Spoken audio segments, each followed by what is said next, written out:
back to another video of BS Spooktober. I'm Brittany. I'm Steven. And this month we are doing videos on this channel every day, so I hope you stick around and join us for all of those. For today we are reviewing the last existing Halloween movie before the new one comes out this month. This is Halloween 2 that came out in 2009, and it was a doozy, man.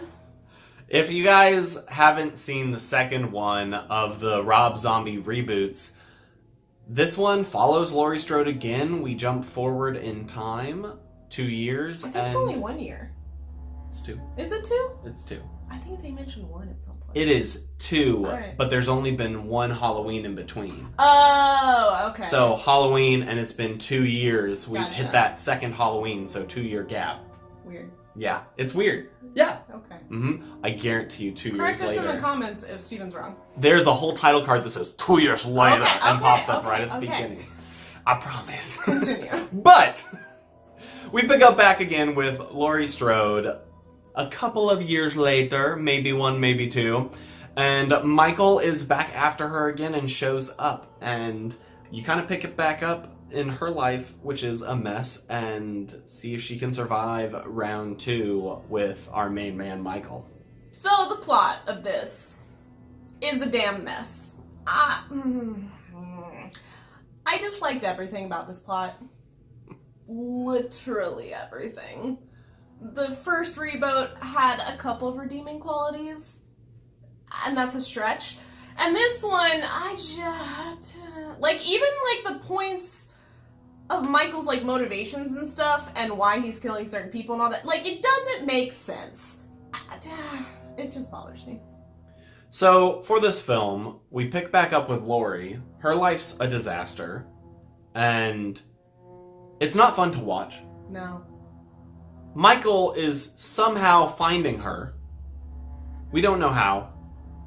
It's supposed to be supernaturally elements, but it's not very well explained. But it's not supernatural elements. And on his way, he's killing a bunch of people, and they manage to take the fun out of those just because you're kind of like, what's the point? And there's some moments that really require you to, suspend your disbelief because, someone's, way out of his, current path, and he's like, I will curve way over there to kill this one person, and then come back, and you're like, what? That's weird. It doesn't make any sense. And you also have a beautiful subplot with Dr. Loomis that does not make sense at all to be in the film. It's so different from his character that was set up in the first one. I could see how you could get it there, but it's still a pretty big jump from the first one. He's very fame hungry and really, belligerent. And he's just, doesn't care about Michael or, what he's doing, which is very different from Dr. Loomis from the originals throughout his entire time in the series. I just... he was almost the villain of the movie and not Michael. The plot of this movie was almost incoherent. It was a mess, and there was just, not to mention the fact that it was crammed full of fake dream sequences only meant to confuse and scare you, which it worked. I was confused. But not scared. So we pick up with Laurie, and for a character that you could kind of get behind in the first film, even though she didn't show up until halfway through it. If that. She, in this one, is no fun to watch. We're just gonna rant about this movie, guys, because her character is a jerk to everyone. And by the point in which Michael shows back up for her, you're like, please take her. Take everybody. Please take her, because she screams at everyone, she blames everyone, and she is not a good protagonist. There's nothing to root for her about. She's already, it seems like, accepted the fact that she can't ever redeem herself or move forward, and because of that, there's nowhere for her character to go.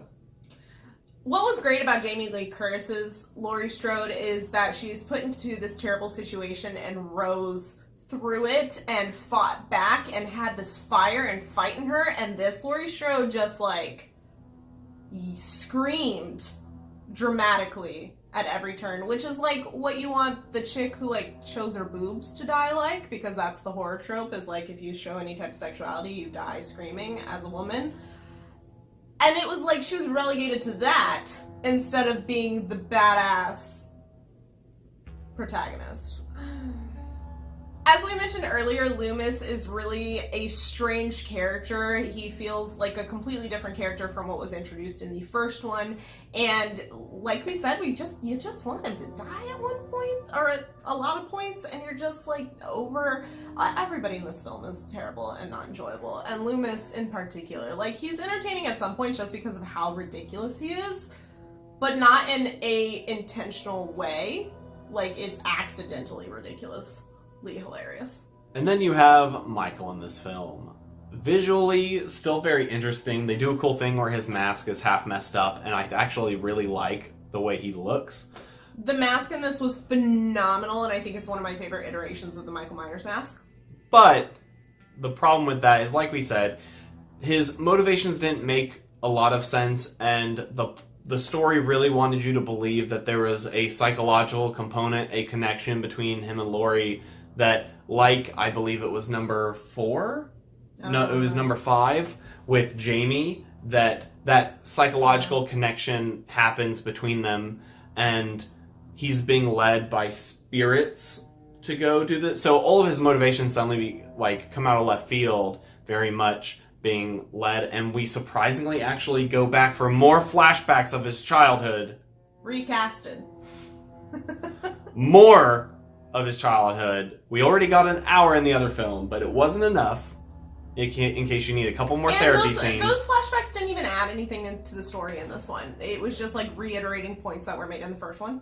Yeah, and so it just didn't make sense. I do think that, he was pretty creepy a lot of the time, and freaky do really and like brutal, how he came across on screen quite a bit. I have more of an issue on how he's written in certain parts, like the almost teleporting from one place to another. Like, it made some cool scenes, but it just didn't make sense, and I prefer the slow, creepy showing up thing. Like, it was just a deviation from what I liked about him in the original. Let's talk about my least favorite aspect of this entire movie, and that is how goddamn edgy it wants to be. Just edgy to the nth, 1000th degree. And the first one is very much like that, and the second one just, takes it and run with it. Like, there is a scene in this film where these guys are talking about fucking corpses, and then after that, you have them hit a cow.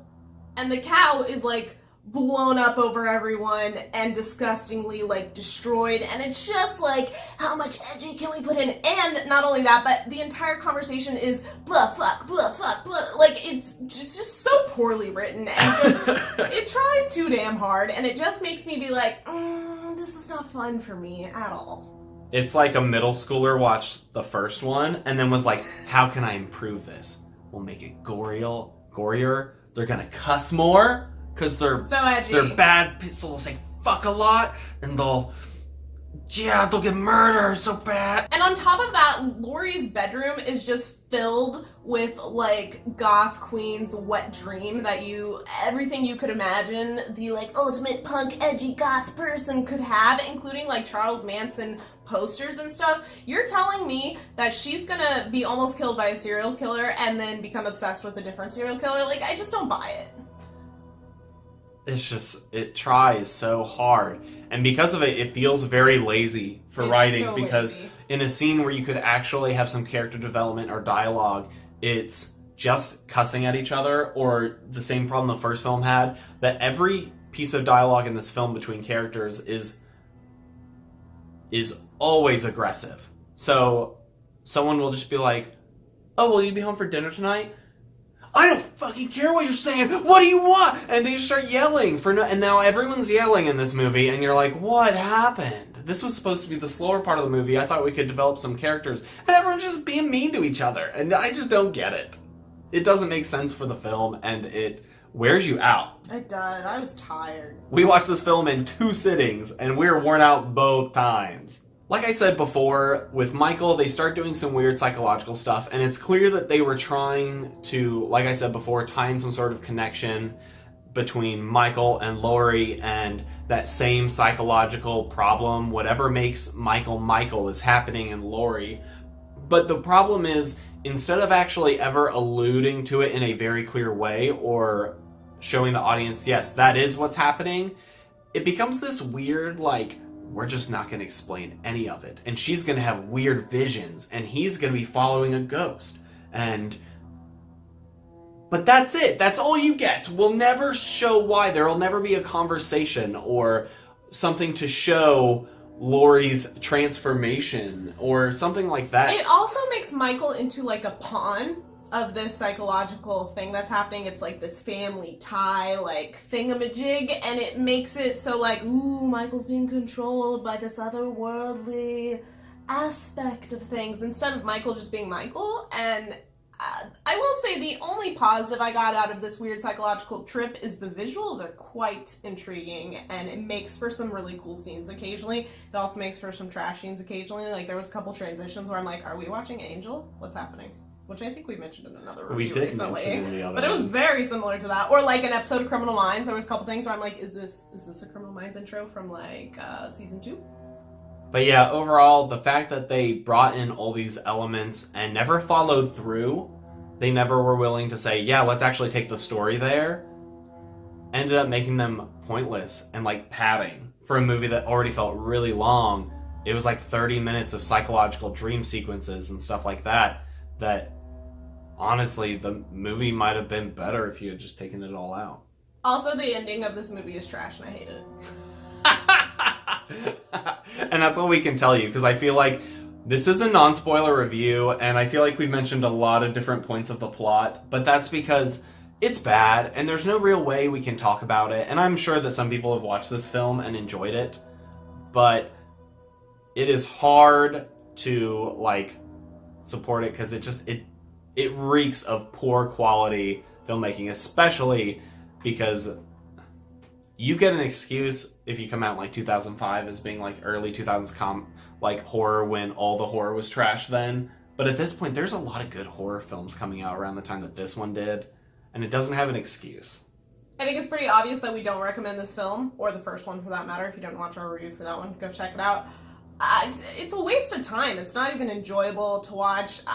We had a few people disagree with us on the first one who actually did enjoy the first one. Daniel, I don't get it. Sorry, Daniel. I mean, to each their own, but like the second one is just pure trash in my opinion. Sorry if you enjoy it. You're allowed to enjoy what you like. That's fine. For me personally, I just really hated it, and I solidly regretted our agreeing to review these films about 30 minutes into the first reboot, and I was just like, oh god, we have 2 of these. Oh no. But the important part is we have made it. We have completed every currently available Halloween film, all of the earlier ones, including the bad ones, of which there were quite a few. But that is okay. And I'm proud of us for getting through it. And we're very excited. We'll have the review for the new one to you guys coming soon for you. And we're going to review that one. Hopefully it is better than some of these last ones. So let's talk about predictions a little bit for this one, because I have a lot of high hopes for this new one because it's ignoring everything in between 1 and now. So, like, they're trashing all of that backstory. They're not doing any of that. And Jamie Lee Curtis just looks like the badass protagonist I want in this film. So I think it'll be intriguing and at least fun to watch. It's also gotten really good early reviews, so I have high hopes. We're excited for it, but for all the other Halloweens, we've done the research for you. And just to tease some future projects, some future videos, this month we will also, after the new one comes out, we will give you guys our definitive BS review ranking of every Halloween film of them, I think, ever made. And that will be coming after we see and release our review of the final film, so stay tuned for that. And it's the BS Spooktober, guys. 31 days of Halloween. We'll have another video coming to you guys tomorrow. Make sure you leave a like on this video and subscribe so you don't miss anything. This whole month we have tons of stuff coming to you. TV show reviews, more spooky stuff. We got a lot of stuff for you. Don't miss it. And if you made it to the end of this incredibly long ranty video, please leave a comment down below, because bless. Hashtag bless in the comments if you watch the entire video. and we'll see you guys next time.